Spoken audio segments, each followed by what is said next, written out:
India కూటమిలో ఉన్న వాళ్ళే కాదు, లేని వాళ్ళు కూడా ముందుకొచ్చి కాంగ్రెస్ పార్టీ సరైన అభ్యర్థి ప్రతిపాదనతో ముందుకొచ్చింది, మేమందరం జస్టిస్ సుదర్శన్ రెడ్డి గారికి అండగా నిలబడతామని కేజ్రీవాల్తో సహా చాలా రాజకీయ పార్టీలు ముందుకొచ్చి జస్టిస్ సుదర్శన్ రెడ్డి గారి నామినేషన్ కార్యక్రమంలో పాల్గొన్నారు.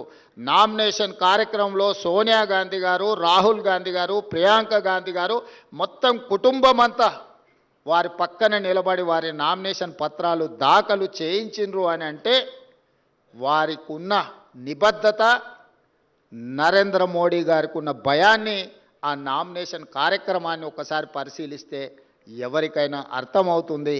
వారు మన తెలంగాణ బిడ్డ, మన మధ్యలో ఉండడం, ఈనాడు రావి నారాయణ రెడ్డి గారు జాతీయ పురస్కారం వారికి ఇవ్వడం అని అంటే సముచితమైన వ్యక్తికి సరైన సందర్భంలో ఈ పురస్కారాన్ని అందించినట్టుగా నేను భావిస్తున్న నిర్వాహకులకు అందరికీ కూడా మనస్ఫూర్తిగా నేను అభినందనలు తెలియజేస్తున్నాను.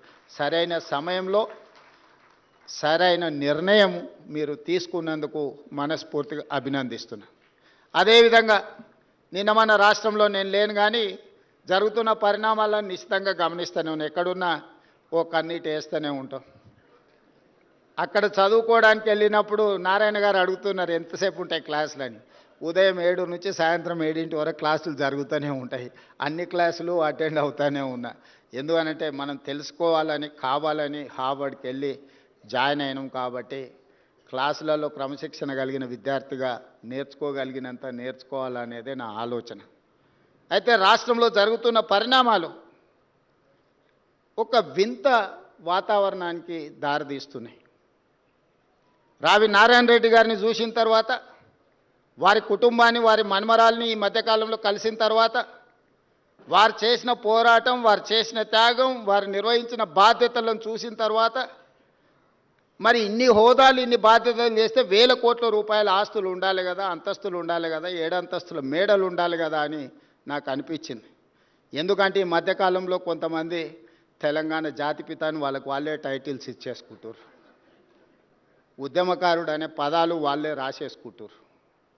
చేసిన తప్పులకు పోలీసులు నోటీసులు ఇస్తే తెలంగాణ జాతిపితకు నోటీసు ఇవ్వడం అంటే మొత్తం తెలంగాణ సమాజానికే నోటీసు ఇచ్చినట్టు అంటారు. ఒక ఉద్యమకారుడిని ఈ రకంగా మీరు అవమానిస్తారా అంటారు. నిజంగానే తెలంగాణ జాతిపితనే అయితే ఆనాటి జాతిపిత దేనికే ఆదర్శంగా నిలబడ్డాడు? ఏదైనా పదవి తీసుకున్నాడా? పోని కుటుంబం కోసం ఏదైనా అడిగిండా? 30 సంవత్సరాలు బ్రిటిషర్స్ మీద కొట్లాడితే కట్టె ఎత్తడానికి కూడా ధైర్యం చాలలే. కానీ స్వతంత్రం వచ్చిన మొదటి సంవత్సరంలోనే కొంతమంది దుర్మార్గుల తుపాకీ తూటాలకు నేల కొరిగిన ఆనాటి జాతిపిత.